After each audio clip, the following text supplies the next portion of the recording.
নমস্কার বন্ধুরা, রিয়ার হেসেলে আপনাদের সকলকে স্বাগত জানাই।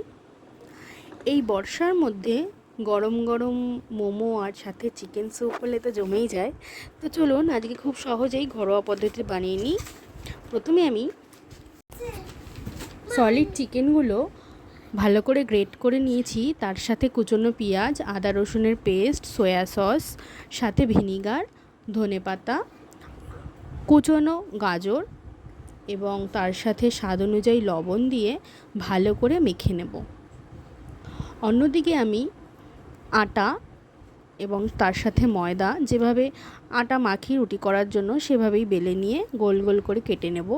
এবার রেডি করে রাখা চিকেনের পেস্টটাকে আমরা আটাটার মধ্যে দিয়ে, দেখুন আমি যেভাবে একটার পর একটা কোনাগুলো মুড়ে দিচ্ছি, এভাবেই একটার পর একটা মুড়ে নিলেই রেডি হয়ে যাবে এবং সুন্দর শেপ মতো চলে আসবে। এই মোমো বানানো খুবই কিন্তু সহজ, একটু প্রসেসটা ফলো করলেই এই রেজাল্টটা আপনারা পেয়ে যাবেন। আমার কাছে ছিদ্রযুক্ত থালা ছিল না, তাই আমি একটা ডেচকির ওপর পরিষ্কার কাপড় বেঁধে নিয়েছি এবং একটার পর একটা রেডি করে রাখা মোমোগুলো দিয়ে অন্তত মিনিট 4 ঢেকে ভালো করে ভাপিয়ে নেব এবং আরও কিছুক্ষণের জন্য ঢেকে নিয়ে আরও 5 মিনিটের জন্য ঢেকে ভাপিয়ে নেব। এভাবেই রেডি হয়ে যাবে আমাদের মোমোগুলো।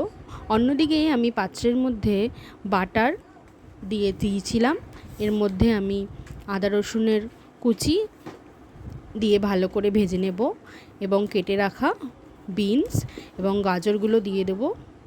অল্প কয়েক পিস আমার কাছে চিকেন ছিল, হাড়যুক্ত চিকেন হলেই বেশি ভালো হয়। দিয়ে আমি একটু নাড়িয়ে নেব। এবার পরিমাণ মতো জল দিয়ে দেবো, তার সাথে সয়া সস, লবণ দিয়ে ভালো করে মিশিয়ে নেব। ঝোলটা ফুটে গেলে আমি ডিমের সাদা অংশটা ঝোলের মধ্যে দিয়ে ভালো করে মিশিয়ে নেব এবং কিছুক্ষণ মেশানো হয়ে গেলেই আমি কর্নফ্লাওয়ারের সাথে জল গুলে রেখেছিলাম সেটাও দিয়ে দেবো একটু থিকনেসের জন্য।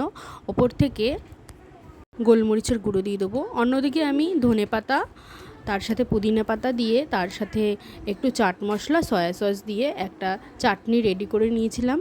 এভাবেই তৈরি হয়ে যাবে আমাদের চিকেন স্যুপ, তার সাথে চিকেন মোমো এবং গ্রিন চাটনি। সহজেই বানানো যায় এই রেসিপিটা, আপনারাও অবশ্যই ট্রাই করবেন।